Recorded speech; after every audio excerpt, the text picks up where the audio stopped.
যোৱাকালি আমি বৰপেটা আৰু মৰিগাঁও দুটা মডিউল আমি নষ্ট কৰিব পাৰিছোঁ। প্ৰায় 10জন ব্যক্তিক গ্ৰেপ্তাৰ হৈছে। এই ক্ষেত্ৰত আৰু অনুসন্ধান চলি আছে। এতিয়া জেহাদীটো আৰু কোনেও ইছ্যু আনা নাই, এইটো জীৱন্ত মানুহকেইটা ধৰা হৈছে।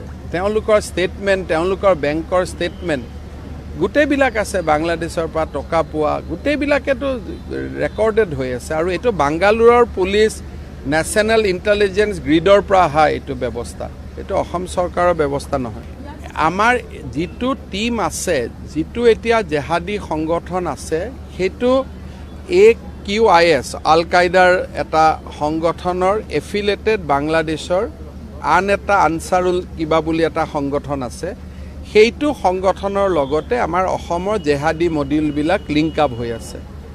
যোৱাকালি আমি বৰপেটা আৰু মৰিগাঁও দুটা মডিউল আমি নষ্ট কৰিব পাৰিছোঁ। প্ৰায় 10জন ব্যক্তিক গ্ৰেপ্তাৰ হৈছে।